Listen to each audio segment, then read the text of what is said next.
محترم معزز مکرم سامعین و سامعات، جیسا کہ آپ سب حضرات جانتے ہیں کہ آج کے اس پروگرام کا مرکزی عنوان دفاع صحابہ ہے۔ صحابہ اکرام رضوان اللہ علیہم اجمعین کا دفاع ایک مسلمان کے لیے کسی اعزاز اور کسی شرف سے کم نہیں، اور مجھے اس اجتماع میں جس عنوان پہ بولنے کا کہا گیا ہے وہ ہے خاص طور پہ اسی عنوان کے تحت دفاع صحابہ ہے۔ صحابہ کا دفاع یعنی ان لوگوں کا رد جو صحابہ اکرام رضوان اللہ علیہم اجمعین سے ڈائریکٹ یا انڈائریکٹ دشمنی اور بغض کا اظہار کرتے ہیں۔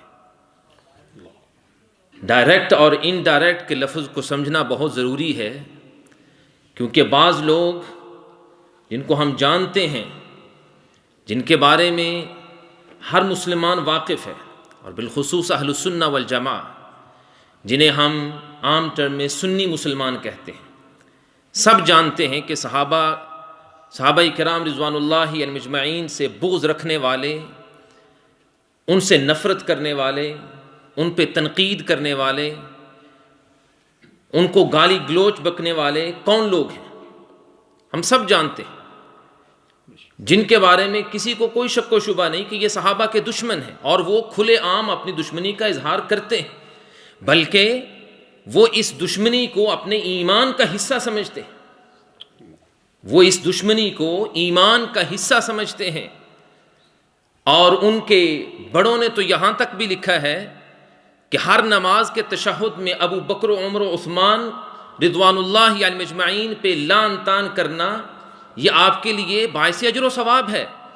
کھلے دشمن ہیں، کوئی شک نہیں، اور ہر سنی مسلمان اہل السنہ والجماعہ سے تعلق رکھنے والا ہر کوئی ان کو جانتا ہے، سمجھتا ہے۔ لیکن افسوس کی بات ہے کہ ان لوگوں سے ہٹ کے کچھ چھپے ہوئے دشمن بھی ہیں، کچھ ایسے ہیں کہ جنہوں نے لبادہ اوڑھا ہوا ہے اہل السنہ والجماعہ کا، اگرچہ وہ اپنے آپ کو اہل السنہ والجماعہ کہنا بھی پسند نہیں کرتے۔ یہ بھی یاد رکھیے، ایسے لوگ ہیں جن کا دعویٰ ہے کہ ہم بس جی صرف مسلمان ہیں، اور مشہور قول ہے ایک وہ عام طور پہ سوشل میڈیا پہ چلتا ہے کہ نہ میں سنی نہ میں وہابی، میں بندہ علمی کتابی۔ نہ سنی نہ وہابی تو پھر کیا ہے؟ پھر تیسرا گروہ ہے، اس کے ساتھ کھلے عام اپنی محبت کا اظہار کیجئے، کھل کے سامنے آئیے۔ دشمن ہے تو دشمنی کا کھل کے اظہار کیجئے۔ لبادہ اوڑھ کے اہل حدیث کا، یا لبادہ اوڑھ کے اہل السنہ والجماعہ کا، یا لبادہ اوڑھ کے کہ میں مسلمان ہوں، اور پھر تنقید اور طعن و تشنیع ان ہستیوں پہ جن کے ذریعے اسلام آپ تک پہنچا ہے۔ کس کو کیا حق پہنچتا ہے اپنے آپ کو مسلمان کہے؟ صحابہ اکرام رضوان اللہ علیہم اجمعین کی تعلیمات پہ عمل کیے بغیر کوئی مسلمان اسلام پہ عمل کر کے تو دکھائے، صحابہ اکرام رضوان اللہ علیہم اجمعین کو دین سے نکال کے۔ نہ آپ کا ایمان بچتا ہے، نہ آپ کی نماز بچتی ہے، نہ روزہ بچتا ہے، نہ حج بچتا ہے، نہ زکوٰۃ بچتی ہے، نہ اخلاق بچتا ہے، نہ آپ کی تجارت بچتی ہے، کچھ بچتا ہی نہیں اگر صحابہ کرام کو دین سے نکال دیا جائے۔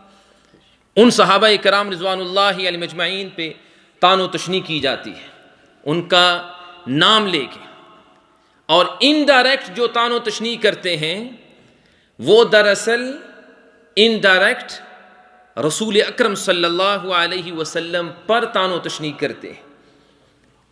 اور انشاءاللہ اللہ کی توفیق سے میں اپنی گفتگو میں اس بات کو ثابت کروں گا کہ یہ لوگ کس طرح رسول اکرم صلی اللہ علیہ وسلم سے بغض رکھتے ہیں۔ اب فیصلہ آپ پہ ہوگا کہ آپ فیصلہ کیجئے کہ جس کے دل میں پیارے نبی صلی اللہ علیہ وسلم کی محبت کی بجائے بغض ہو، اس کا کیا انجام ہوگا، اور وہ کس قدر بد نصیب انسان ہو۔ میں اپنی گفتگو کو چند نکات پہ انشاءاللہ منحصر کروں گا۔ سب سے پہلی بات جس کی طرف توجہ دلانا مقصود ہے، جس کا اگرچہ پہلے تفصیل کے ساتھ ذکر ہو چکا ہے کہ صحابی کس کو کہتے ہیں۔ صحابی ہر وہ شخص ہے جس نے ایمان کی حالت میں رسول اکرم صلی اللہ علیہ وسلم سے ملاقات کی اور اسی حالت میں اس کی وفات ہوئی۔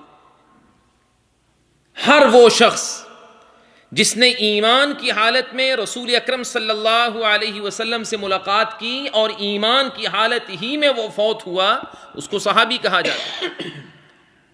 اس میں ابو بکر صدیق رضی اللہ تعالیٰ عنہ سے لے کے آخری مسلمان جس نے اللہ کے رسول صلی اللہ علیہ وسلم کی زندگی میں کلمہ پڑھا یا جس نے آپ سے ملاقات کی، وہ سب اس میں شامل ہیں۔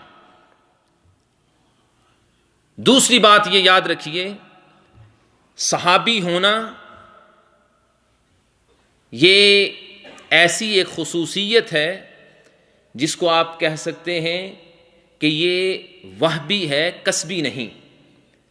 وہابی نہیں، وہبی اور دوسرا ہے کسبی۔ یہ دو ٹرمز ہیں، دو ٹرمینالوجیز یا اصطلاحات بولی جاتی ہیں۔ وہبی کا مطلب ہوتا ہے وہ خوبی جو اللہ کی طرف سے آپ کو ملتی ہے۔ کسبی اس خوبی کو کہتے ہیں یا اس مقام اور مرتبے کو کہتے ہیں جو آپ اپنی محنت سے حاصل کرتے ہیں۔ یہ ایک بنیادی نقطہ ہے سمجھنے کا۔ ایک صحابی اور غیر صحابی میں فرق بہت بڑا یہ ہے کہ صحابیت کا درجہ یہ وہ مقام ہے جو وہبی ہے۔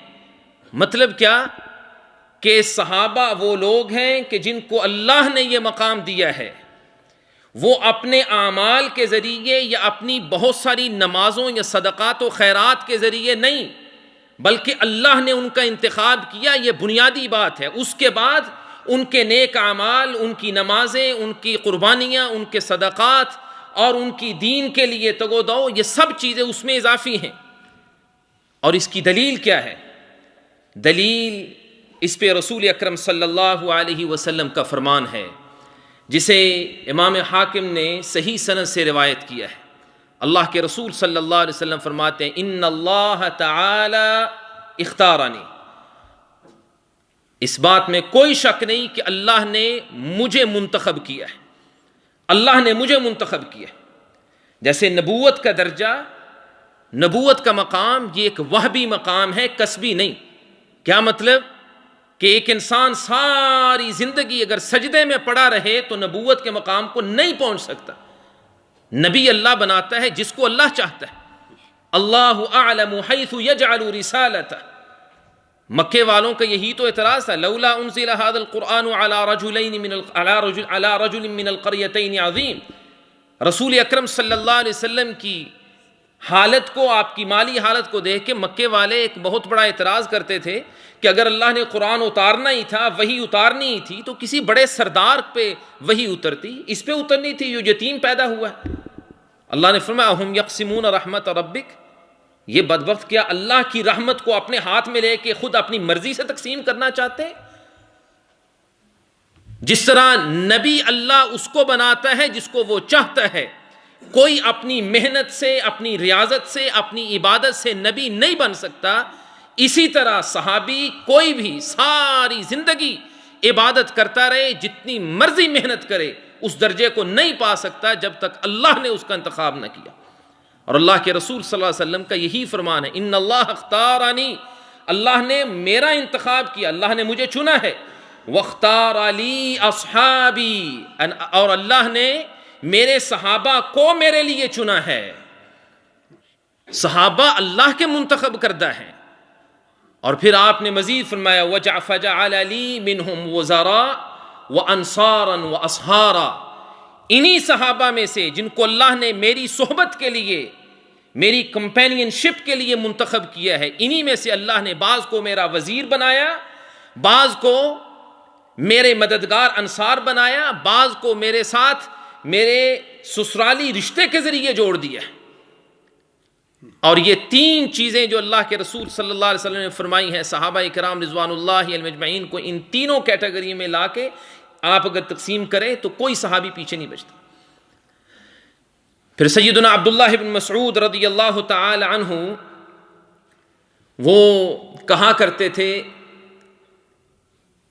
کہ واللہ ان اصحاب محمد افضل هذه الامہ ابرها قلوبا واعمقها علما واقلها تکلفا۔ اللہ کی قسم اٹھا کے کہتا ہوں اس پوری امت میں سب سے افضل اللہ کے رسول صلی اللہ علیہ وسلم کے صحابہ ہیں، اس لیے کہ وہ نیکی میں سب سے آگے ہیں، علم کی گہرائی میں سب سے آگے ہیں، اور تکلف میں سب سے پیچھے ہیں۔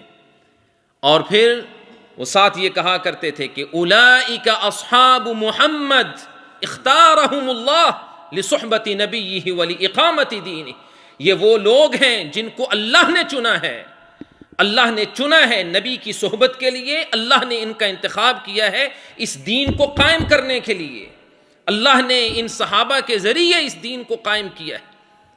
رسول اکرم صلی اللہ علیہ وسلم نے اسی لیے غزوہ بدر کے موقع پہ ایک رات پہلے جب جنگ ہونے والی تھی، اس سے پہلے آپ رات بھر دعا فرماتے رہے، اور آپ نے جو دعا فرمائی اس کے الفاظ یہ تھے کہ یا اللہ اللہم ان تہلک ہذہ العصابہ فلن تعبد فی الارض ابدا، اے اللہ آج میری جمع پونجی 313 کے لگ بھگ میرے صحابہ اگر یہ ختم ہو گئے تو قیامت تک اس روئے زمین پہ تیرا نام لینے والا کوئی نہیں رہے گا۔ پیارے پیغمبر صلی اللہ علیہ وسلم کو اپنے صحابہ پہ اس قدر اعتماد تھا، اس لیے کہ آپ نے فرمایا کہ اختار لی اصحابی، اللہ نے میرے لیے میرے صحابہ کا انتخاب کیا، اللہ نے منتخب کیا۔ یہ کوئی ایسا مقام نہیں کہ جس کو کوئی اپنی محنت سے، اپنی عبادت اور ریاضت سے پا سکے، اس لیے ہمارا ایمان ہے کہ دنیا کا بڑے سے بڑا ولی، بڑے سے بڑا امام، بلکہ دنیا بھر کے امام سارے کے سارے اکٹھے ہو جائیں، شروع کر لیں امام ابو حنیفہ سے، امام مالک، امام شافعی، امام احمد بن حنبل، بخاری، مسلم، ابو داود، نسائی، ترمذی، ابن ماجہ، اور ان کے علاوہ جتنے ائمہ ہیں سارے کے سارے، اللہ کے سارے ولی سارے کے سارے اکٹھے ہو کے ایک صحابی کے مرتبے کو نہیں پا سکتے، ایک صحابی کے مرتبے کو نہیں پا سکتے، اس لیے کہ ہر اللہ کے نبی کا صحابی اللہ کا منتخب ہے، اللہ کا چنا ہوا ہے۔ اور آگے سنیے، اللہ کے رسول صلی اللہ علیہ وسلم کی یہی حدیث ہے جس میں آپ نے صحابہ کا کہ انتخاب کا ذکر فرمایا، اسی میں آپ نے فرمایا من سبہم فعلیہ لعنت اللہ والملائکۃ والناس اجمعین، جو بدبخت ان کی حد کی عزت کرتا ہے، جو ان پہ زبان دراز کرتا ہے، جو ان کو برا بھلا کہتا ہے، جو ان کو گالی بکتا ہے، جو ان پہ طعن و تشنیع کرتا ہے، اس پہ اللہ کی لعنت، اللہ کے فرشتوں کی لعنت اور کائنات کے سب لوگوں کی لعنت، لا يقبل منہ صرف ولا عدل، اس کی کوئی نفلی فرضی عبادت اللہ کے ہاں قبولیت کا درجہ نہیں پا سکتی۔ صحابہ کرام رضوان اللہ علیہم اجمعین کے بارے میں اپنی زبان سے کوئی بھی جملہ ادا کرنے سے پہلے یہ بات ہمیشہ اپنے ذہن میں رکھیے کہ اللہ نے ان لوگوں کو منتخب کیا ہے، اللہ نے ان لوگوں کا انتخاب کیا ہے۔ جب اللہ نے ان لوگوں کا انتخاب کیا ہے تو ان کے بارے میں زبان درازی کرنا یہ دراصل ڈائریکٹ اللہ رب العالمین کے انتخاب پہ اعتراض کرنے والی بات ہے، یہ اللہ کے انتخاب کو ٹھکرانے کی بات ہے کہ اللہ نے ان لوگوں کا انتخاب کیا اور ان لوگوں کو محمد کریم صلی اللہ علیہ وسلم کی صحبت کا شرف بخشا، جو نعوذ باللہ بعد میں پھر گئے تھے، مرتد ہو گئے تھے، منافق تھے، اللہ رب العالمین کے فیصلے پہ اعتراض کے مترادف۔ اور پھر رسول اکرم صلی اللہ علیہ وسلم کی بھی توہین ہے، اللہ کے رسول صلی اللہ علیہ وسلم کی بھی توہین، صحابہ کی توہین، اللہ کے رسول کی توہین۔ کیسے؟ صحابہ کرام رضوان اللہ علیہم اجمعین وہ لوگ ہیں جنہوں نے اللہ کے رسول صلی اللہ علیہ وسلم سے دین سیکھا ہے۔ سادہ لفظوں میں کہیے کہ صحابہ وہ ہیں جو اللہ کے رسول صلی اللہ علیہ وسلم کے شاگرد ہیں۔ آپ کسی شاگرد کا نام لے کے اس کو برا بھلا کہیں تو بات کس پہ جائے گی کہ یہ کس کا تربیت یافتہ ہے؟ محمد کریم صلی اللہ علیہ وسلم کے تربیت یافتہ ایسے تھے کہ وہ چھپے رہے، منافق تھے نعوذ باللہ، آپ کی ازواج مطہرات پہ طعن و تشنیع، اور رسول اکرم صلی اللہ علیہ وسلم نے ان لوگوں کی تربیت کی، ان کی تربیت کی، اللہ کے حکم سے تربیت کی، اور اللہ رب العالمین نے پھر اس تربیت کے نتیجے میں جو قرآن مجید میں آیات نازل فرمائی ان کو ذرا پڑھ لیجئے۔ اللہ نے کیا فرمایا؟ سورہ فتح میں اللہ تعالیٰ فرماتے ہیں لقد رضی اللہ عن المؤمنین اذ یبایعونک تحت الشجرہ فعلم ما فی قلوبہم. اللہ کہتا ہے کہ میں ان لوگوں سے، ان ایمانداروں سے راضی ہوں جنہوں نے اے محمد کریم صلی اللہ علیہ وسلم آپ کے ہاتھ پہ بیعت کی ہے. فعلم ما فی قلوبہم، وہ رب جانتا ہے کہ ان کے دلوں میں کیا ہے. جس رب نے انتخاب کیا، جس رب نے ان کو صحابیت کا درجہ دیا، جس رب نے ان کی تربیت کے لیے قرآن نازل کیا، جس رب نے ان کی تربیت کے لیے محمد کریم صلی اللہ علیہ وسلم کی ڈیوٹی لگا دی اور یہاں تک کہہ دیا کہ لا تعد عیناک عنہم، اے پیارے حبیب اپنی آنکھیں ادھر ادھر مت کیا کیجئے، ان پہ نظر رکھیں، دن رات جو اللہ کے دین کے لیے تڑپتے ہیں ان کی تربیت کیجئے. جب اللہ کے رسول نے تربیت کر دی، اللہ نے آیت نازل کی علیم ما فی قلوبہم، اللہ جانتا ہے کہ ان کے دلوں میں کیا ہے، اس لیے اللہ ان سے راضی ہے. اولئک الذین امتحن اللہ قلوبہم للتقوی، اللہ نے تقوی کا ایک معیار سیٹ کر کے ان صحابہ کے دلوں کا امتحان لے لیا ہے اور اس کے بعد پھر سرٹیفکیٹ دیا ہے لہم مغفرۃ واجر عظیم، ان کے لیے اللہ کی طرف سے بخشش ہے اور بہت بڑا اجر. حبب الیکم الایمان وزینہ فی قلوبکم، اللہ نے ان کے دلوں میں ایمان کو محبوب کر دیا ہے اور ایمان کو مزین کر دیا. وکرہ الیکم الکفر والفسوق والعصیان، اللہ نے جو اللہ کی نافرمانی کے 3 درجے ہیں اللہ نے تینوں کی نفی کی، معمولی نافرمانی، کبیرہ گناہ کی نافرمانی اور کفر کا ارتکاب. اللہ نے کہا کرہ الیکم، اللہ نے ان صحابہ کے دلوں میں اللہ کی نافرمانی، اللہ کے رسول کی نافرمانی اور فسق و فجور، کبیرہ گناہ اور کفر، ان تمام چیزوں کی نفرت ڈال دی. اولئک هم الراشدون، یہ لوگ سیدھے راستے پہ ہیں. فضلا من اللہ و نعمہ، اللہ کا ان پہ فضل ہے، اللہ کے ان پہ انعامات ہیں. صحابہ اکرام رضوان اللہ علیہم اجمعین کا جب یہ مقام اور مرتبہ اللہ کا دیا ہوا مقام اور مرتبہ ہے تو پھر ہمیں یہ بات بھی سمجھ لینی چاہیے، یہ بات بھی سمجھ لینی چاہیے کہ صحابہ کے بارے میں جب بات کرنی ہے تو ان کے اعمال کو نہیں دیکھنا بلکہ ان کے مقام اور مرتبے کو دیکھنا ہے، ان کی نسبت کو دیکھنا ہے کہ ان کی نسبت ہے کس سے. ان کی نسبت کائنات کے افضل ترین انسان محمد کریم صلی اللہ علیہ وسلم سے.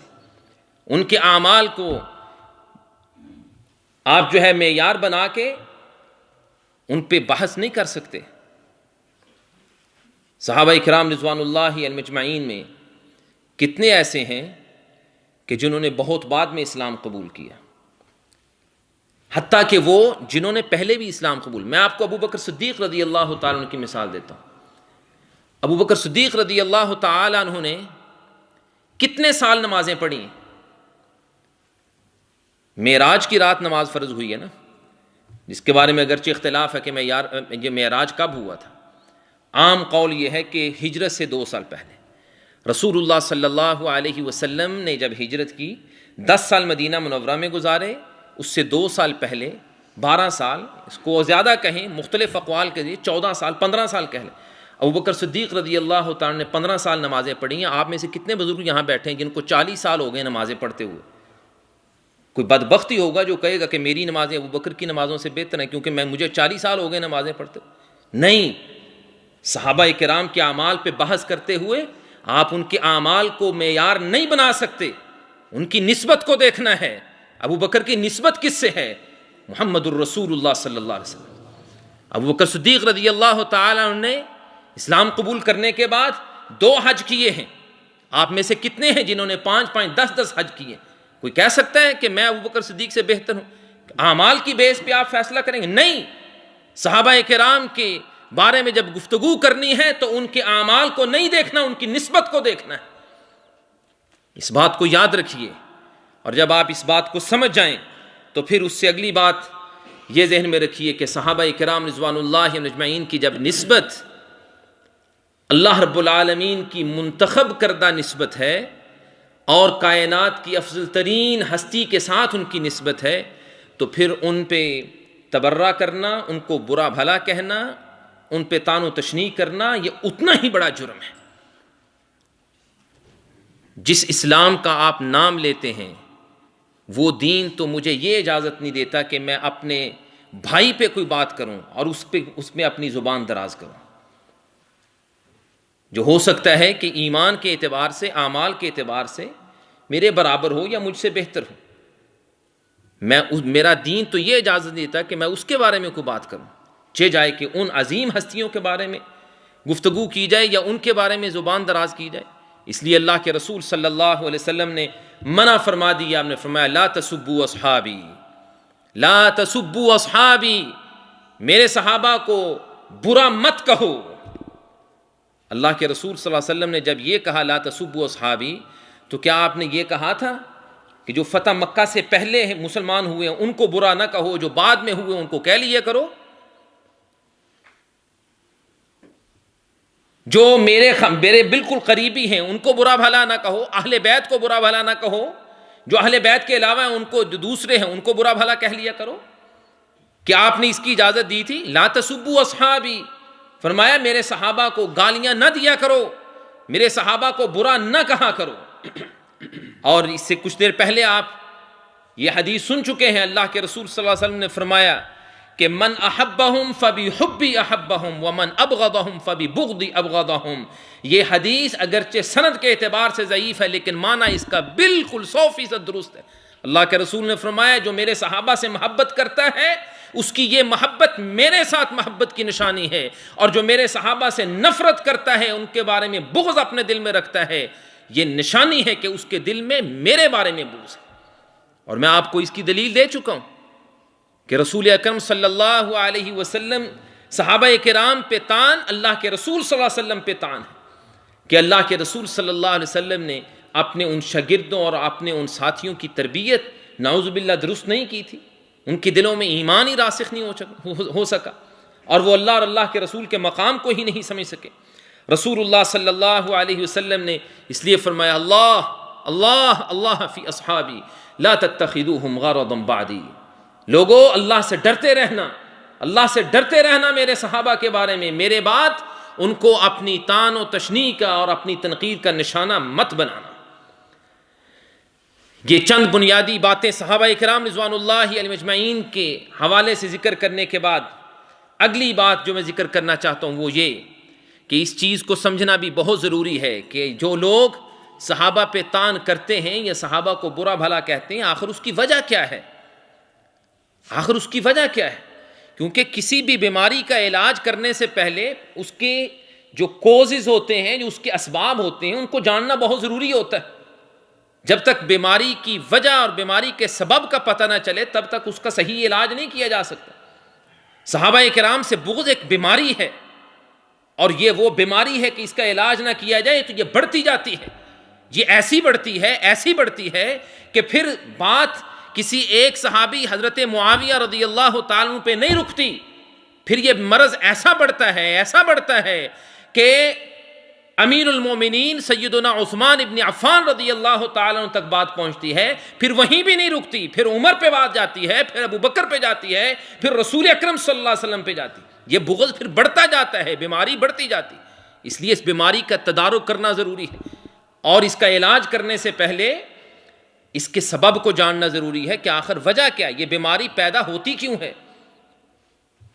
پہلا اس کا سبب، یا ایک بہت بڑا سبب، بات چونکہ صحابہ اکرام رضوان اللہ علیہم اجمعین کے دفاع کیا ہے اس لیے کھل کے بات کرنا ضروری ہے۔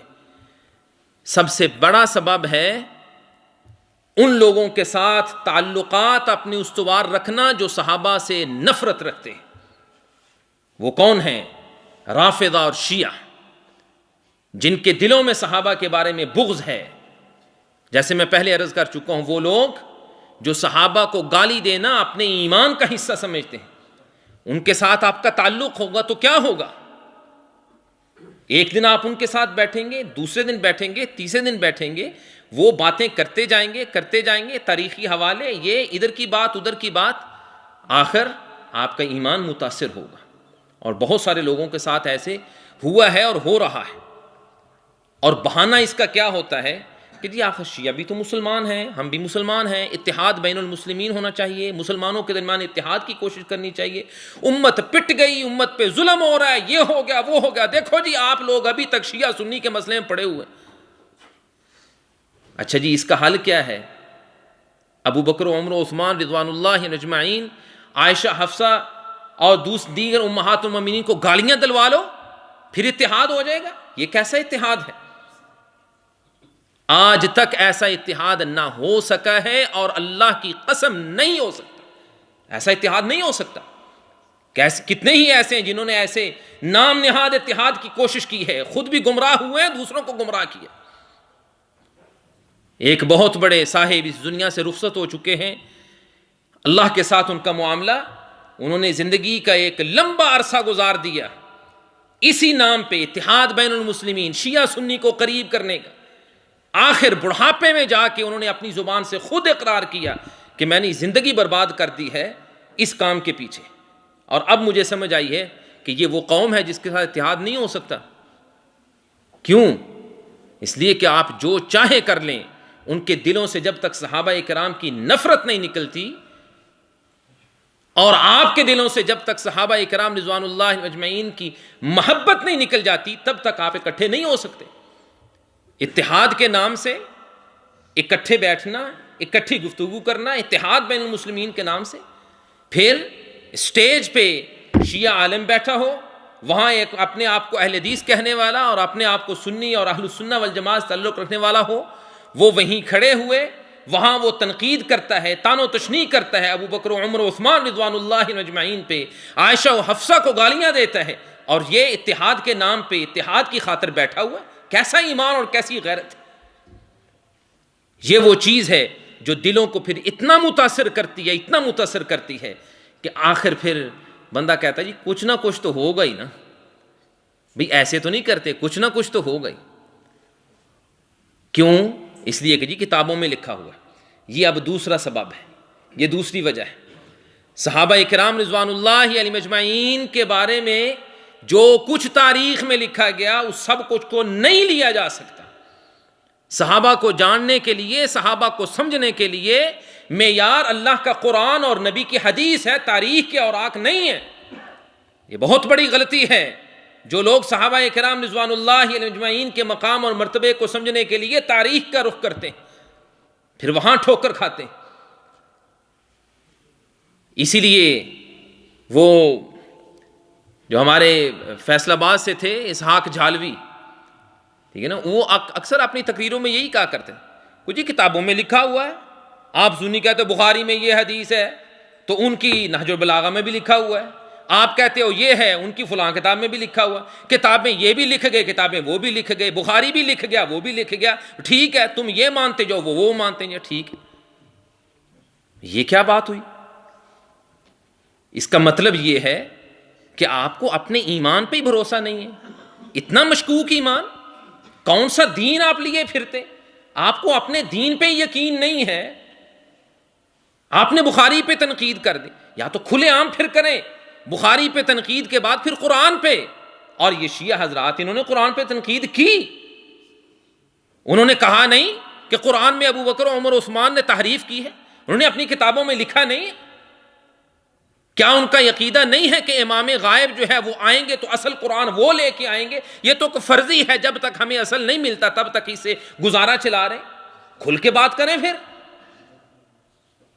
آپ کیسا ایمان لیے پھرتے ہیں کہ ایک طرف کہتے ہیں کہ قرآن یہ وہ قرآن ہے کہ جس کو جمع کرنے کے لیے مشورہ عمر نے دیا، کمیٹی ابو بکر رضی اللہ تعالیٰ نے بنائی، اس کے بعد اگلے دور میں عثمان رضی اللہ تعالیٰ نے قرآن لکھوا کر تقسیم کروایا۔ اس قرآن کو لکھنے اور لکھوانے والے، جمع کرنے والے، ان کے ایمان پہ آپ کو شک ہو گیا تو پھر قرآن کو آپ کیسے تسلیم کرتے ہیں؟ یہ ایک دوسری وجہ ہے گمراہی کی اور صحابہ کرام رضوان اللہ علیہم اجمعین کے بارے میں دل میں بغض پیدا ہونے کی کہ تاریخ پہ بھروسہ کیا جاتا ہے۔ رسول اکرم صلی اللہ علیہ وسلم کے، صحابہ کرام رضوان اللہ علیہم اجمعین کے ایمان کو اور ان کی قربانیوں کو اور ان کے اعمال کو دیکھنے کے لیے قرآن مجید اور رسول اکرم صلی اللہ علیہ وسلم کی احادیث کی طرف رجوع کرنا ضروری ہے، نہ کہ تاریخ کی طرف۔ تیسری بات یہ ہے، اس کی طرف پہلے میں اشارہ کر چکا ہوں کہ صحابہ کرام رضوان اللہ علیہم اجمعین کو اپنے جیسا عام آدمی مت سمجھیے، کیونکہ وہ اللہ کے منتخب کردہ ہیں، اللہ نے ان کا انتخاب کیا ہے۔ میں اور آپ ہم اللہ کے منتخب کردہ نہیں ہیں. ہاں ایک اعتبار سے ہیں کہ اللہ نے ہمیں اسلام کی دولت سے نوازا ہے، اس پہ اللہ کا شکر ادا کرنا چاہیے. لیکن عام مسلمان، میں کھل کے کہہ چکا ہوں کہ کائنات کے سارے ولی اکٹھے کر کے ایک صحابی کے مرتبے کے برابر نہیں ہو سکتے. جب اتنا بڑا تفاوت اور اتنا بڑا فرق ہے تو ایک صحابی کو ایک عام آدمی کے برابر لا کے آپ کیسے اس کو جج کر سکتے ہیں؟ یہ غلطی ہے. جب آپ ایک صحابی کو ایک عام آدمی کی طرح جج کرنے کی کوشش کریں گے تو وہاں آپ ٹھوک کر کھائیں گے. اور اس کے بعد ایک حد تک اس کی ایک وجہ، اور یہ حقیقت ہے، جو تنقید کرتے ہیں صحابہ پہ یا صحابہ کو برا بھلا کہتے ہیں یا ان کی غلطیوں کو اچھالتے ہیں، اس میں انسان کے اپنے مزاج کا بھی بڑا تعلق ہے. یاد رکھیے، ایک نہایت شریف نفس انسان، حلیم الطبع، اللہ کا ڈر اور خوف اپنے دل میں رکھنے والا، وہ کبھی اپنی زبان کو صحابہ اکرام رضوان اللہ علیہم اجمعین پہ سب و شتم کر کے آلودہ نہیں کرتا. یہ وہی انسان کر سکتا ہے جو فطرتاً بد اخلاق ہو، جس کے مزاج میں ترشی ہے، جس کے مزاج میں تکبر ہے، وہ یہ عمل کرتا ہے. اور آپ دیکھ لیں، جس کسی کو بھی دیکھ، شیعہ کی مثال میں نے کہا وہ آپ کے سامنے، اور ان کے علاوہ، شیعہ کے علاوہ دوسرے جو کرتے ہیں، وہ چاہے جہلم کا محمد علی ہو یا اسحاق جھالوی ہو یا کوئی دوسرا تیسرا ہو، جو بھی کرتا ہے ان کے مزاج کو دیکھ لیں آپ. فطرتی طور پہ وہ ترش مزاج، سخت ہیں، تکبر ہے، بات بات پہ ان کی تکبر جھلکتا ہے. جب ان کا مزاج ہی ایسا ہے تو پھر وہ چاہے جس کو مرضی تنقید کا نشانہ بنائے. اور مزاج کو بہتر بنانے کے لیے ایک نہایت اہم چیز جو ہے وہ ہے حیا، شرم. اللہ کے رسول صلی اللہ علیہ وسلم کا فرمان ہے کہ ان لکل دین خلوقا وخلق الاسلام الحیا. ہر دین کی ایک خاص جو ہے نمایاں خصوصیت ہوتی ہے. ہر دین کی ایک نمایاں خصوصیت ہوتی ہے، اور اسلام کی ایک نمایاں خصوصیت حیا ہے. الحیاء شعبۃ من الایمان. حیا ایمان کا بہت بڑا شعبہ ہے، بہت بڑا حصہ ہے. اور اس کے بارے میں آپ نے فرمایا الحیاء والایمان قرنا جمیعا. حیا اور ایمان دونوں اکٹھے دیے جاتے ہیں. اذا رفع احدهما رفع الاخر. ایک اٹھ جائے دوسرا بھی اٹھ جاتا ہے. حیا چلا جائے ایمان بھی چلا جاتا ہے. ایمان نہیں تو حیا بھی نہیں. اذا لم تستحی فاصنع ما شئت. حیا نہ رہے تو پھر جو چاہے کرو. جس کے مزاج میں حیا ہی نہیں، بڑوں کا احترام نہیں، وہ صحابہ کا احترام کیسے کرے؟ اس سے کسی بھی بات کی توقع کی جا سکتی. اور ایک بہت بڑی وجہ صحابہ اکرام رضوان اللہ علیہم اجمعین پہ عمومی طور پہ تنقید کرنے کی جو اصل میں ایک طریقہ واردات ہے، وہ ہے صحابہ اکرام رضوان اللہ علیہم اجمعین کی سیاست کو موضوع بنانا. صحابہ کی سیاست کو موضوع بنانا، اس سیاست کو اپنا عنوان بنا کے پھر یہاں سے بات شروع کی جاتی ہے. اور سیاست کی جب بات آتی ہے تو صحابہ میں سب سے پہلے سیدنا معاویہ بن ابی سفیان رضی اللہ تعالی عنہما، ان کو تنقید کا نشانہ بنایا جاتا ہے. میں بات آگے چلانے سے پہلے وضاحت کر دوں، یہاں صحابہ اکرام رضوان اللہ علیہم اجمعین کے بارے میں ہمارا ایمان یہ ہے کہ وہ معصوم عن الخطا نہیں ہیں، وہ گناہوں سے، غلطیوں سے مبرہ نہیں ہیں. لیکن اللہ رحم کرے شیخ الاسلام امام ابن تیمیہ پہ، جنہوں نے کھلے عام لکھا اور انہوں نے واضح الفاظ میں لکھا کہ ان صحابہ کی جتنی بھی غلطیاں ہوں، اللہ نے ان سے ایسے نمایاں اعمال کروائے ہیں، ایسی نیکیاں اللہ نے ان کو کرنے کی توفیق دی ہے کہ ان کی نیکیوں کی وجہ سے ان کی غلطیاں نیچے ڈھک اور چھپ جاتی ہیں. اب ان کی نیکیوں کو نیچے کر کے ان کی غلطیوں کو اچھالنا یہ کوئی بدبختی کر سکتا ہے. صحابہ معصوم نہیں ہیں، نہ ابو بکر معصوم ہے، نہ عمر معصوم ہے، نہ عثمان معصوم ہے، نہ علی معصوم ہے، نہ معاویہ معصوم کوئی بھی نہیں ہے. یہ اہل السنہ والجماعہ کا ایمان ہے. اور دوسری بات، ہم صحابہ کرام رضوان اللہ علیہم اجمعین کے درمیان جو تفاوت درجات اور مراتب ہے، ہم اس کو بھی مانتے ہیں. سارے کے سارے صحابہ ایک برابر کے نہیں ہیں، ایک درجے کے نہیں ہیں. کوئی سلیم الفطرت مسلمان یہ نہیں کہہ سکتا کہ معاویہ اور ابو بکر کا درجہ برابر ہے. نہیں، اس لیے کہ اللہ کا قرآن ان میں فرق کرتا ہے، برابر نہیں ہیں۔ معاویہ اور علی رضی اللہ تعالی عنہما دونوں برابر نہیں ہیں، اللہ کا قرآن فیصلہ کرتا ہے۔ لا یستوی منکم من انفق من قبل الفتح وقاتل، اللہ کا فرمان ہے کہ جو لوگ جنہوں نے فتح مکہ سے پہلے اللہ کی راہ میں خرچ کیا اور اللہ کی راہ میں قتال کیا، وہ لوگ، اور جنہوں نے بعد میں اسلام قبول کیا اور بعد میں اللہ کی راہ میں خرچ کیا اور اللہ کی راہ میں قتال کیا، یہ دونوں برابر نہیں ہیں۔ اولئک اعظم درجۃ من الذین انفقوا من بعد وقاتلوا، پہلے والے ان کا درجہ اور ان کا مقام بلند ہے، ہم اس بات کو تسلیم کرتے ہیں، لیکن بلند مرتبے والے مقام کو جس طرح معاویہ رضی اللہ تعالیٰ عنہ اس کو نہیں پہنچ سکتے، اسی طرح میں پھر اپنی بات دہراتا ہوں کہ کائنات کے سارے ولی اکٹھے ہو کے معاویہ کے قدموں کی خاک کو نہیں پہنچ سکتے رضی اللہ تعالیٰ عنہ، اس لیے کہ وہ صحابی ہیں۔ سیدنا معاویہ رضی اللہ تعالیٰ عنہ کو تنقید کا نشانہ بنایا جاتا ہے، پھر بات یہاں نہیں رکتی، پھر معاویہ کا تعلق جس خاندان سے ہے اس خاندان کو تنقید کا نشانہ بنایا جاتا ہے، اسی خاندان سے تعلق ہے سیدنا عثمان بن عفان رضی اللہ تعالی عنہ کا، پھر ان کو تنقید کا نشانہ بنایا جاتا ہے، اور پھر اسحاق جھالوی جیسے آگے بڑھ کے یہاں تک کہتے ہیں کہ جی یہ بالکل سچ ہے، ابو بکر نے فاطمہ کو حصہ نہیں دیا تھا، نعوذ باللہ من ذالک۔ اس لیے کہ جب زبان کھل جائے معاویہ سے بات شروع ہوتی ہے، جب معاویہ رضی اللہ تعالیٰ عنہ پہ تنقید کا دروازہ آپ نے کھول دیا اور ان تمام فضائل و مناقب کو پیچھے چھوڑ دیا جو اللہ کے رسول صلی اللہ علیہ وسلم نے حضرت معاویہ کے بارے میں فرمائے، تو پھر آپ جس کو چاہے تنقید کا نشانہ بناتے جائیں، اذا لم تستحی فاصنع ما شئت، جب حیا نہ رہے پھر جو چاہے کرتے جائیں۔ سیدنا معاویہ رضی اللہ تعالیٰ عنہ کے بارے میں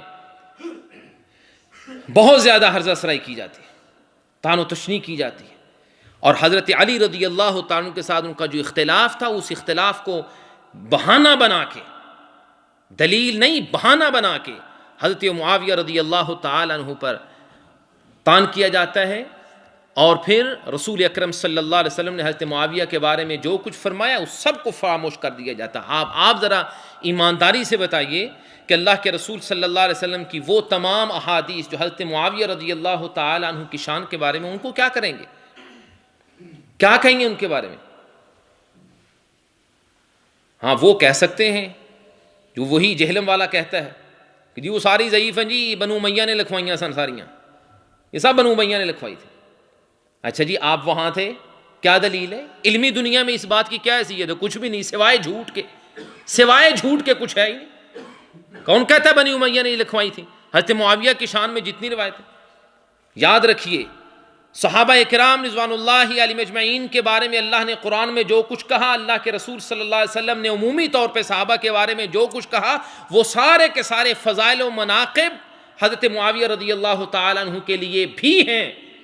اور اس سے بڑھ کے آپ مطالعہ کر کے دیکھیں احادیث کا، حدیث کی کتابیں دیکھیں، بخاری، مسلم، ابو داؤد، نسائی، ترمذی، ابن ماجہ، دیگر حدیث کی کتابیں سب کو اٹھا کے دیکھیں، آپ کو باقاعدہ ایک چیپٹر ملے گا۔ تمام محدثین نے یہ چیپٹر قائم کیا ہے فضائل الصحابہ پہ، صحابہ کے فضائل، صحابہ کے ورچو، صحابہ کے مناقب، اور ان تمام احادیث کو آپ جمع کریں تو آپ اس نتیجے پہ پہنچیں گے کہ اللہ کے رسول صلی اللہ علیہ وسلم نے باقاعدہ نام لے کے جن صحابہ کے فضائل کو بیان کیا ہے ان کی تعداد محدود ہے، جبکہ جب آپ نے حج کیا تھا تو لوگ جو جتنے بھی آپ کے ساتھ حج کرنے والے تھے، جن کی تعداد 1,00,000 سے زیادہ تھی، 1,00,000 سے زیادہ جن کی تعداد، وہ سارے کے سارے صحابہ ہیں جنہوں نے آپ کے ساتھ حج کیا تھا، سارے صحابہ۔ لیکن ان 1,00,000 میں سے 1,00,000 سے زیادہ جو صحابہ تھے، ان میں سے 100 کے لگ بھگ ہیں جن کے نام لے کے آپ نے ان کے اضافی فضائل بیان کیے، انہی میں سے ایک معاویہ ہیں رضی اللہ تعالی، انہی میں سے ایک معاویہ ہیں رضی اللہ تعالی۔ اب ذرا سنیے اللہ کے رسول صلی اللہ علیہ وسلم نے حضرت معاویہ رضی اللہ تعالیٰ عنہ کے بارے میں کیا فرمایا۔ عرباد بن ساریہ رضی اللہ تعالیٰ عنہ کہتے ہیں کہ رمضان کی ایک رات اللہ کے رسول صلی اللہ علیہ وسلم نے صحابہ کرام کو جمع کیا اور آپ نے فرمایا ہلموا الی الغداء المبارک، آؤ سحری کا وقت ہے، بابرکت کھانا اکٹھے مل کے کھاتے ہیں۔ عرباد بن ساریہ رضی اللہ تعالیٰ عنہ کہتے ہیں کہ میں بھی ساتھ شامل ہو گیا، ہم نے کھانا کھایا تو اللہ کے رسول صلی اللہ علیہ وسلم نے وہاں حضرت معاویہ بھی موجود تھے، ان کو مخاطب کر کے ان کے بارے میں دعا کی، اللہم علمہ الکتاب والحساب وقہ العذاب، اے اللہ معاویہ کو حساب کا علم سکھا اور اللہ قرآن کی کتاب کی سمجھ ان کو عطا فرما، اور اے اللہ ان کو عذاب سے بچانا۔ رسول اللہ صلی اللہ علیہ وسلم نے معاویہ کے لیے دعا کی۔ اللہ کے رسول صلی اللہ علیہ وسلم نے ایک دوسرے موقع پہ فرمایا اللہم اجعلہ ہادیا مہدیا واہدہ واہد بہ، اے اللہ معاویہ کو ہدایت پہ قائم رکھنا، اس کے ذریعے دوسروں کو ہدایت دینا، یا اللہ اس کو دوسروں کے لیے ہدایت کا ذریعہ بنا دینا۔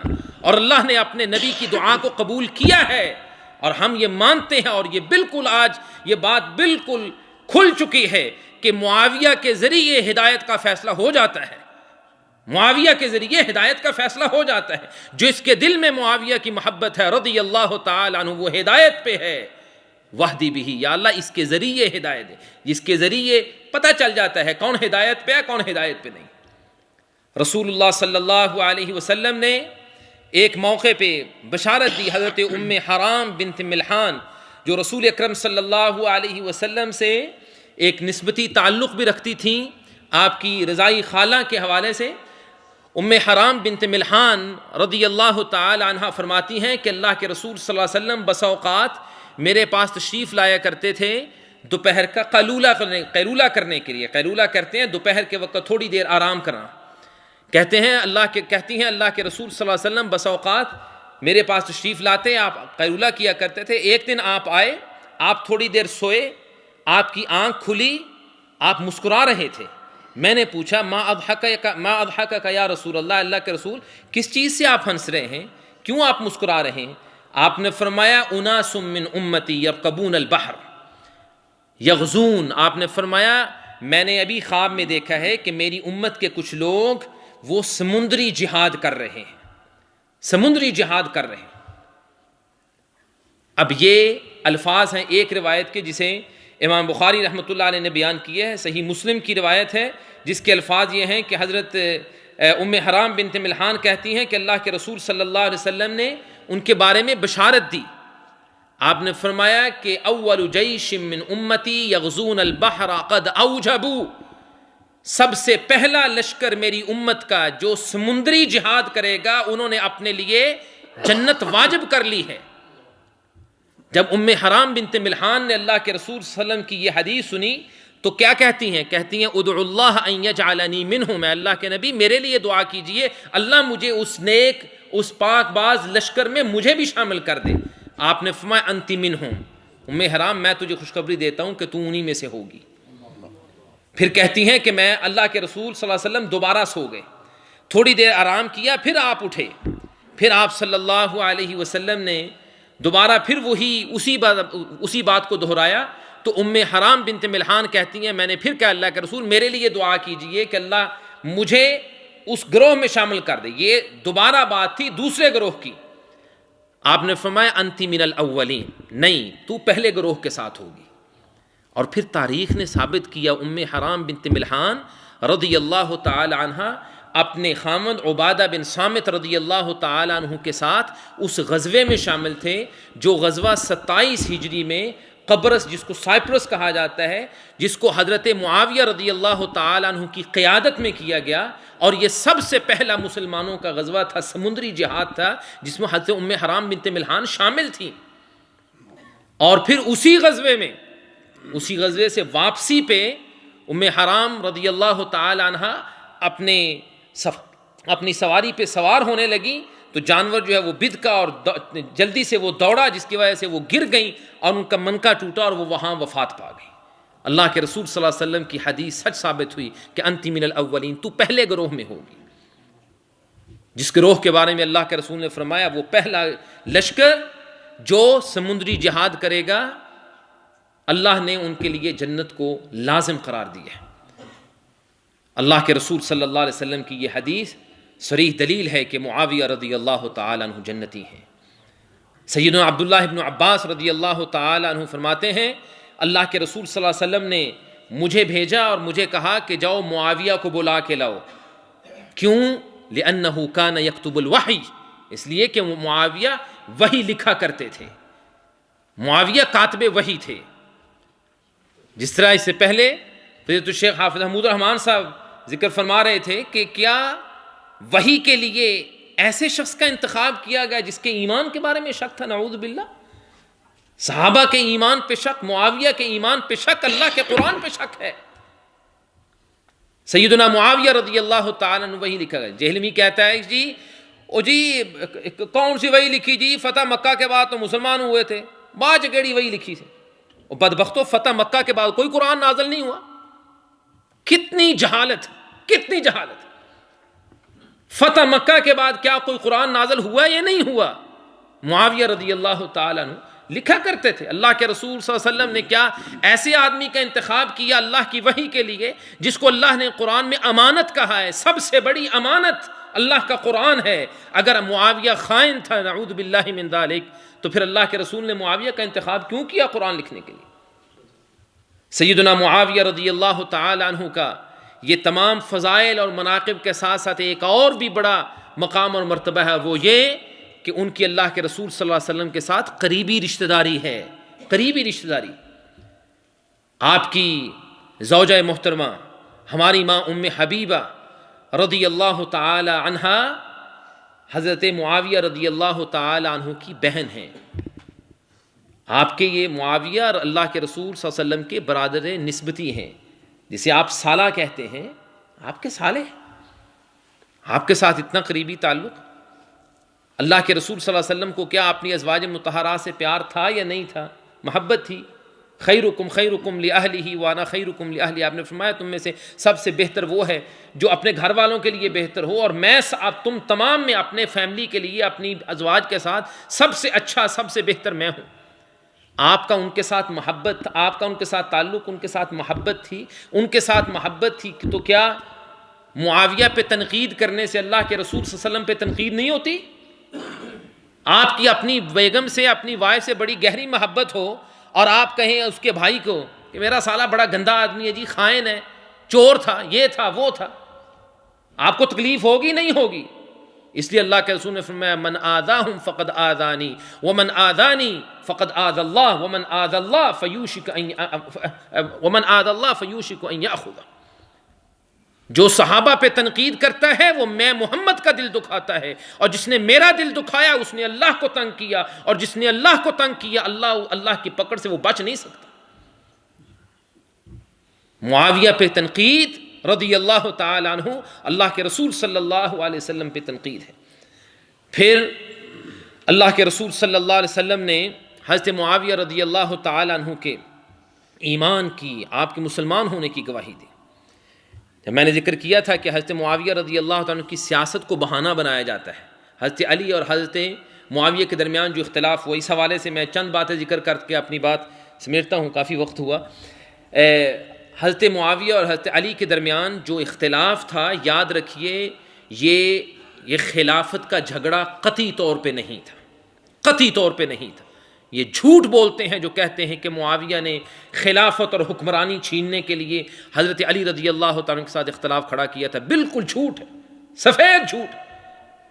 لائیے کوئی دلیل کہ معاویہ نے ایک جملہ بھی کہا ہو، بولا ہو کہ علی کی بیعت کرنے کی بجائے میری بیعت کرو، مجھے خلیفہ بناؤ، ایک جملہ آپ ثابت نہیں کر سکتے۔ اختلاف صرف اتنا تھا کہ حضرت علی رضی اللہ تعالیٰ کا موقف تھا کہ مسلمانوں میں اختلاف ہو چکا ہے، جنہوں نے حضرت عثمان رضی اللہ تعالیٰ کو شہید کیا یہ بدبخت اتنے زور آور ہو چکے ہیں کہ ان کو کنٹرول کرنے کے لیے مسلمانوں کا آپس میں متحد ہونا پہلے ضروری ہے، اکٹھے ہوں پھر ہم ان کا مقابلہ کریں گے۔ حضرت معاویہ کا موقف اس کے برعکس تھا، انہوں نے کہا کہ نہیں، آپ اکٹھے ہو کے ان کا مقابلہ کیسے کریں گے، آپ پہلے ان کا خاتمہ کریں۔ اور وہ لوگ، تاریخ گواہی دیتی ہے، آپ لوگ اگر تاریخ پہ اتنا ہی بھروسہ کرتے ہیں، اتنا ہی بھروسہ ہے کہ آپ کو نہ قرآن پہ اتنا بھروسہ، نہ حدیث پہ اتنا بھروسہ، آپ کو تاریخ پہ اتنا بھروسہ ہے، پھر تاریخ کے شواہد اور دلائل سامنے لائیے اور اس بات کو مانیے کہ علی کے گروہ میں وہ لوگ شامل تھے جنہوں نے معاویہ رضی اللہ تعالیٰ عنہ کے ساتھ جنگ اور قتال کو شروع کیا تھا، اور وہ لوگ یہی چاہتے تھے۔ پھر یہ کیا ہوا کہ تاریخ میں جو کچھ معاویہ کے بارے میں برا کہا گیا وہ آپ کو بہت اچھا لگے، اور جہاں آئے کہ جن بدبختوں نے معاویہ رضی اللہ تعالیٰ عنہ کے خلاف یہ محاذ کھڑا کیا تھا، وہاں کہیں نہیں جی نہیں، یہ تاریخ کی بات ہے، چھوڑیں، یہ بات درست نہیں۔ یہ دلیل ہے اس بات کی کہ آپ کے دل میں کھوٹ ہے اور صحابہ کرام رضوان اللہ علیہم اجمعین کے بارے میں بغض ہے اور نفرت۔ سیدنا معاویہ رضی اللہ تعالیٰ عنہ کا حضرت علی کے ساتھ اختلاف یہ ایک اجتہادی اختلاف تھا، اور صحابہ کا جو آپس میں اختلاف ہوا یہ کوئی پہلا موقع نہیں تھا میرے بھائیوں کہ حضرت علی اور حضرت معاویہ کے درمیان اس صرف اختلاف ہوا. بے شمار واللہ مثالیں ہیں کہ صحابہ کا آپس میں اختلاف ہوا ہے. ابو بکر عمر کا آپس میں اختلاف ہوا ہے. اختلاف کی وجہ سے کیا یہ کہا جائے گا کہ ایک جو ہے وہ ایمان سے نکل گیا، یا ایک نعوذ باللہ منافق تھا، یا ایک اتنا تھا؟ پھر حضرت معاویہ رضی اللہ تعالی عنہ کی جو حکمرانی ہے، جو ان کی بادشاہت ہے، جو ان کی جو سلطانیت ہے، اس پہ تبصرہ کیا جاتا ہے کہ جی یہ جو ہے نا یہ خلافت کو انہوں نے ختم کیا، یہ خلافت کے بعد انہوں نے بادشاہت کو رواج دیا. ٹھیک ہے جی، دیا ہے رواج، کیا ہوا؟ اللہ کے رسول نے کیا کہا؟ بادشاہت بری ہوتی ہے، بادشاہت گناہ ہے. یہ ایک غلط فہمی بہت بڑی پیدا کی کہ بادشاہت کی بہت بری چیز ہے اور اس کو خلافت کے مقابلے میں کھڑا کیا جاتا ہے. بہت بڑی غلط فہمی پیدا کی جاتی ہے اور بہت سے مسلمان اس غلط فہمی کا شکار ہیں کہ جی خلافت. اور یہی غلط فہمی ہے جس نے حزب التحریر جیسے ایسے گروپ جو ہیں وہ پیدا کیے ہیں. خلافت خلافت خلافت خلافت قائم کرنے. کیا خلافت ہے جی؟ کس کو کہتے ہیں؟ ڈیفینیشن کریں خلافت کی. کیا ہوتی ہے خلافت؟ سب کو لے کے چلیں، نماز پڑھیں نہ پڑھیں، روزے رکھیں نہ رکھیں، زکاتیں دیں، خلافت قائم ہو. کیا کون سی خلافت؟ تعریف کریں خلافت کی. ایک خلافت اور اس کے مقابلے میں کہا جی خلافت اور بادشاہ. اور اسی چیز کو ذریعہ بنا کے اور اسی چیز کو بنیاد بنا کے مودودی صاحب نے کتاب لکھی خلافت و ملوکیت، کہ خلافت اور ہوتی ہے، ملوکیت اور ہوتی ہے. اگر بادشاہ ہونا اور ملوکیت اتنی ہی بری چیز ہوتی تو اللہ قرآن میں کسی بادشاہ کا ذکر نہ کرتا. اللہ نے تو قرآن میں داؤد علیہ السلام کے بارے میں کہا کہ وَآتَاهُ اللَّهُ الْمُلْكَ، اللہ نے اس کو بادشاہت دی تھی. داؤد علیہ السلام اللہ کے نبی تھے، بادشاہ بھی تھے. لہذا یہ غلط فہمی ہے کہ بادشاہت خلافت کے بادشاہت اللہ اور اللہ کے رسول کے اصولوں کے مطابق ہو تو وہ بھی رحمت ہے. خلافت اللہ اور اللہ کے رسول کے حکموں سے ہٹ کے ہو تو وہ بھی لعنت ہے. آج سے 100 سال پہلے والی خلافت دیکھ چکے ہیں نا مسلمان، خلافت عثمانیہ. کون سا شر اور کون سی برائی اس میں نظر نہیں آتی تھی. ڈنڈورا پیٹتے ہیں آج تک جی خلافت ختم ہوگی، خلافت ختم ہو گئی. کون سے تیر مارے گئے تھے اس خلافت میں؟ منصف ہو کے ذرا فیصلہ کیجئے، تاریخ کو سامنے رکھیے. بات اتنی ہے کہ اگر اللہ اور اللہ کے رسول کے حکموں کے مطابق اگر نظام چلایا جائے، اس کا نام چاہے خلافت ہو چاہے ملوکیت ہو، وہ رحمت ہے، وہ درست ہے. حضرت معاویہ رضی اللہ تعالیٰ عنہ اگر بادشاہ بنے تھے تو اللہ کے رسول صلی اللہ علیہ وسلم نے اس کی بھی پیشین گوئی کی تھی. ہم اہل حدیث ہیں، حدیث کی طرف رجوع کرتے ہیں. اللہ کے رسول صلی اللہ علیہ وسلم نے اس کی پیشین گوئی کی تھی. آپ نے فرمایا تھا ان اول ھذا الامر نبوۃ ورحمہ، اللہ نے اس دین کی ابتدا کی ہے، ابتدائی مرحلہ اس کا نبوت کا ہے جو سراسر رحمت ہے. ثم یکون خلافۃ ورحمہ، پھر اس نبوت کے بعد یعنی جب میں اس دنیا سے چلا جاؤں گا نبوت ختم ہو جائے گی، نبوت کا دروازہ بند ہو جائے گا. پھر اس کے بعد کیا ہوگا؟ پھر نظام ہوگا خلافت کا، اور خلافت بھی رحمت ہوگی. ثم یکون ملکا ورحمہ، پھر اس کے بعد بادشاہت ہوگی اور بادشاہت بھی رحمت ہوگی. اللہ کے رسول صلی اللہ علیہ وسلم نے اس بادشاہت کو رحمت کہا ہے، اور تم کہتے ہو کہ اس بادشاہت کے معاویہ نے بادشاہت قائم کر لی اور خلافت کو ختم کر دیا. اور اگر اتنی ہی بری تھی تو پھر آپ ذرا بتائیے کہ جو معاویہ پہ تنقید کرتے ہیں رضی اللہ تعالیٰ عنہ، وہ سیدنا حسن اور حسین رضی اللہ تعالیٰ عنہ کے بارے میں کیا کہیں گے؟ یہ بادشاہت معاویہ کے ہاتھ میں کس نے دی تھی؟ بتائیے کس نے دی تھی؟ حسن نے دی تھی رضی اللہ تعالیٰ. سیدنا حسن رضی اللہ تعالیٰ علی کے بیٹے ہیں، رسول اللہ صلی اللہ علیہ وسلم کے نواسے ہیں، اور آپ نے دی تھی اللہ کے رسول صلی اللہ علیہ وسلم کی اس بشارت کی اس کی بنیاد پہ جس کا ذکر صحیح بخاری میں آتا ہے کہ اللہ کے رسول صلی اللہ علیہ وسلم خطبہ ارشاد فرما رہے تھے. حضرت حسن رضی اللہ تعالیٰ عنہ مسجد میں داخل ہوئے اور لمبا کرتا پہنا ہوا تھا، لڑکھڑا رہے تھے، گر رہے تھے. آپ نے خطبہ چھوڑا، ممبر سے نیچے اترے، اپنے اس نواسے کو، بیٹے کو اٹھا کے لائے، ممبر پہ بٹھایا اور فرمایا ان ابنی ھذا سید، میرا یہ بیٹا سردار ہے، سید ہے. لعل اللہ ان یصلح به بین فئتین عظیمتین من المسلمین، میرا یہ بیٹا سید ہے، عن قریب اللہ اس میرے بیٹے کے ذریعے مسلمانوں کے دو بڑے گروہوں میں صلح کروائے گا۔ اللہ کے رسول نے کہا دونوں گروہ مسلمان ہیں، علی کا گروہ بھی مسلمان، معاویہ کا گروہ بھی مسلمان، ان دونوں کے درمیان اللہ صلح کروائے گا میرے بیٹے حسن کے ذریعے۔ اللہ نے اپنے نبی کے اس فرمان کو سچا ثابت کیا۔ حضرت حسن رضی اللہ تعالی عنہ نے حضرت علی رضی اللہ تعالی عنہ کی شہادت کے بعد جب ان کے ہاتھ میں زمام اقتدار تھی، جب وہ خلیفہ بنے تھے، تو پھر انہوں نے جان بوجھ کے نعوذ باللہ کیا کسی نااہل، کسی ظالم کے ہاتھ میں یہ عمارت دے دی تھی اور اس کو بادشاہ مقرر کر لیا تھا اور پھر تسلیم کر لیا تھا۔ نہ صرف یہ کہ حسن نے تسلیم کیا، حسین نے بھی تسلیم کیا رضی اللہ تعالیٰ عنہ۔ ایک دن کے لیے نہیں، ایک ہفتے کے لیے نہیں، ایک مہینے کے لیے نہیں، ایک سال کے لیے نہیں، 20 سال کا عرصہ حسین نے معاویہ رضی اللہ تعالیٰ عنہ کو اپنا امیر، اپنا خلیفہ، اپنا بادشاہ مانا ہے۔ اور 1400 سال کے لگ بھگ کا عرصہ گزر چکا، اب ایک بدبخت اٹھتا ہے، کہتا ہے جی معاویہ کا جو بادشاہ ساری ظلم تھا، غصب تھا، یہ تھا اور وہ تھا۔ میرے بھائیوں، خلاصہ کلام یہ ہے کہ صحابہ کرام رضوان اللہ علیہم اجمعین اللہ کی منتخب کردہ جماعت ہے۔ ان کے اعمال، اللہ رب العالمین نے ان کے اعمال کو وہ شرف اور مقام بخشا ہے، ان کی نیکیوں کا اللہ کے ہاں وہ مقام ہے جو کسی دوسرے مسلمان کا نہیں۔ اللہ کے رسول صلی اللہ علیہ وسلم کی جو حدیث ہے جس نے آپ نے فرمایا کہ لو ان احدکم انفق مثل احد ذهبا ما بلغ مد احدهم ولا نصیفہ، کہ تم میں سے کوئی آدمی کھڑا ہو کہ اللہ کی راہ میں احد پہاڑ جتنا سونا اللہ کی راہ میں خرچ کر دے، اور دوسری طرف میرے کسی ادنا صحابی نے اگر ایک پاؤں کے بھر بھی اللہ کی راہ میں خرچ کیا ہو، یہ اس کو نہیں پہنچ سکتا۔ ان کے اعمال کا اللہ کے ہاں درجہ مقام بہت بلند ہے، اور ان سے جو لغزشیں ہوئیں، جو اجتہادی غلطیاں ہوئیں، جیسے میں نے کہا کہ وہ معصوم نہیں تھے، اللہ نے ان کی غلطیوں کو معاف کر دیا، کیونکہ جس آیت میں اللہ نے فرمایا فتح مکہ سے پہلے والے بعد والے برابر نہیں ہیں، اسی آیت کے آخر میں اللہ نے فرمایا کلا وعد اللہ الحسنی، اللہ نے سب سے جنت کا وعدہ کر رکھا ہے۔ اللہ رب العالمین ہمیں توفیق عطا فرمائے کہ ہم علم کو حاصل کریں، دین کو سیکھیں جہاں سے سیکھنے کا حق ہے، جو سیدھا رستہ ہے اس سیدھے رستے پہ چل کے سیکھیں، اور ایسے لوگوں کی مجلسوں سے اجتناب کریں کہ جن کے ذریعے سے یہ دلوں میں اور دماغوں میں یہ زہر بھرا جاتا ہے، اور پھر جیسے میں نے عرض کیا کہ یہ زہر جب پیدا ہو جائے پھر یہ پھیلتا جاتا ہے، بات آگے بڑھتی جاتی ہے، اور پھر رسول اللہ صلی اللہ علیہ وسلم پہ بھی تنقید تک انسان پہنچ جاتا ہے۔ اللہ ہمیں محفوظ رکھے، اللہ ہمیں توفیق عطا فرمائے کہ ہم دین کو سمجھیں، صحابہ اکرام رضوان اللہ علیہم اجمعین کا ادب، احترام، ان کی توقیر، تعظیم اس طرح کریں جس طرح کرنے کا حق ہے، اور اللہ ہمیں توفیق دے کہ ہم صحابہ کرام رضوان اللہ علیہم اجمعین کے نقش قدم پہ چلتے رہیں، اور قیامت کے روز اللہ ہم تمام کو ابو بکر و عمر و عثمان و علی رضوان اللہ علیہم اجمعین، طلحہ، زبیر، عبد الرحمن بن عوف، معاویہ اور ابو سفیان رضی اللہ تعالی عنہم کے ساتھ جنتوں میں اکٹھا کر دے۔ وما علی الا البلاغ۔